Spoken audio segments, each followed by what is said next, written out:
Very good morning to everyone. चलिए latest legal affairs हम लोग देख लेते हैं। आज कुछ केसेस देख लेते हैं। तो पहला केस है पवन का केस है, Pawan versus state of UP and others का केस है। इस केस में क्या होता है, इलाहाबाद हाईकोर्ट ने ये हेल्ड किया कि जो एक्सटर्नमेंट ऑर्डर होता है वो एक तरह का क्या है, सीरियस इनरोड ऑन सिटीजन्स लिबर्टी है। कैसे है, देखिए एक्सटर्नमेंट ऑर्डर होता क्या है, पहले ये बात जान लीजिए।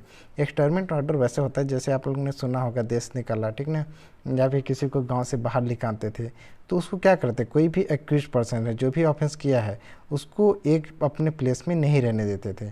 अब किसी पर्सन को अपने प्लेस में नहीं रहने दे रहे हैं, मतलब वो क्या हुआ, उसके लिबर्टी को छीनने, कौन सी liberty, right to reside in any place.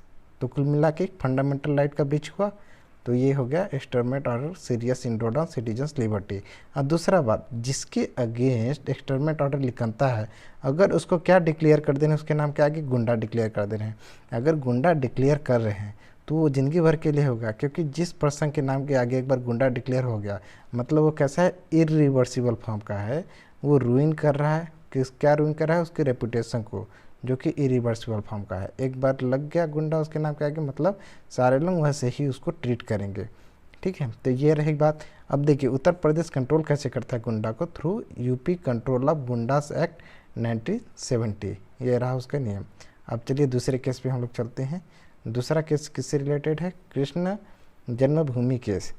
देखिए ये भी जैसे राम मंदिर वाला इतना दिन तक केस चल रहा था, कुल मिला के वैसे ही है, बस ये स्टार्ट हुआ है। इसमें ये है कृष्ण जन्मभूमि केस में कि लॉर्ड कृष्णा का जो आइडल है, ठीक ना, वो जामा मस्जिद जो कि आगरा में है उसके बीनीत बरीड है, ठीक, उसके बीनीत क्या है, वो बरीड है।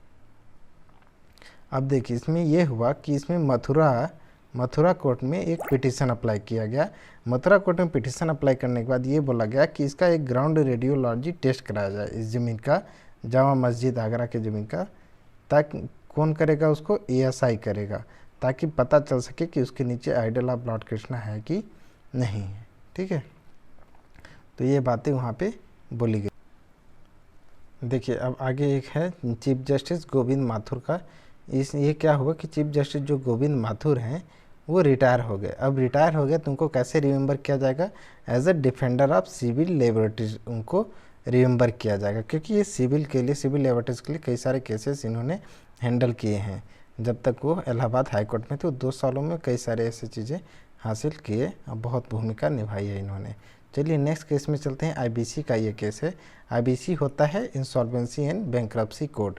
देखिए इसमें 2019 में, इससे पहले के केस को बात करें, 2019 में सेक्शन 31 में अमेंडमेंट हुआ था, जो कि किस नेचर का है, रेट्रोस्पेक्टिव नेचर का है। उसमें सेंट्रल गवर्नमेंट, स्टेट गवर्नमेंट वगैरह उस सेक्शन में जोड़ दिया गया था।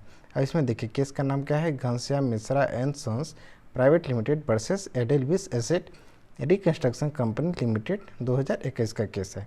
अब इसमें देखिए बेंच कौन कौन थी, justice RF Nariman, BR Gavai and Rishikesh Roy की बेंच थी।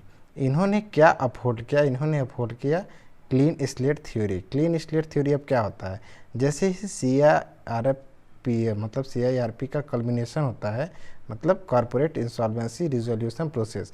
इसमें क्या होता है कि जो रिजोल्यूशन प्लान बनाया है उस प्लान के अकॉर्डिंग जो उस प्लान में है, ठीक है, जो क्रेडिटर डेबिटर है जितने भी हैं उन सब के बीच में जितने क्लेम्स हैं वो सारे कुछ एक्सेप्ट होकर रिजॉल्व हो जाएंगे, वहीं पे सारा कुछ फिर ख़त्म हो जाएगा। उसके बाद जितने भी पेंडिंग रहते हैं वो सब एग्जॉस्ट हो जाते हैं।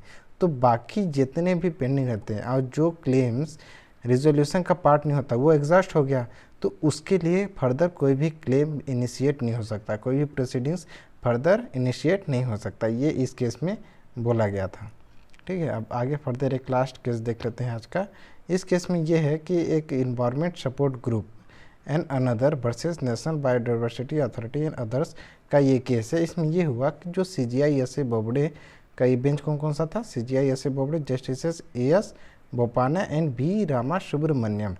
तो इसमें सीजीआई एस ए बोबडे ने ये ऑब्जर्व किया, प्राइमा फेसी ये ऑब्जर्व किया इनके व्यू के हिसाब से, मतलब इस बेंच के व्यू के हिसाब से, we are of the view that NGT can not strike down the law.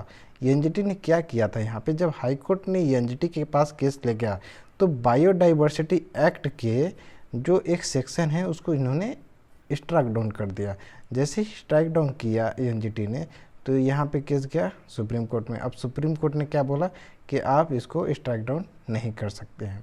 तो यही बात सुप्रीम कोर्ट ने इसमें बोला था। ठीक है, ये होता है आपके लीगल करेंट अफेयर्स के बारे में। चलिए चलते हैं, टाटा बाय बाय। अगर इसके बारे में जितने भी केसेस हैं और किसी भी रिलेटेड टॉपिक के बारे में आपको अगर रिसर्च पेपर चाहिए, पार्टिकुलर पूरी कंप्लीट स्टडी चाहिए, तो वो कमेंट बॉक्स में आप बोल सकते हैं। उसके बारे में आपको पूरी डिटेल स्टडी मिल जाएगी, जो भी केस के बारे में हम डिटेल स्टडी चाहते हैं। चलिए bye bye, thank you, most welcome for watching my video. अच्छा लगे तो लाइक शेयर और सब्सक्राइब कर दीजिएगा। चलते हैं, टाटा बाय बाय।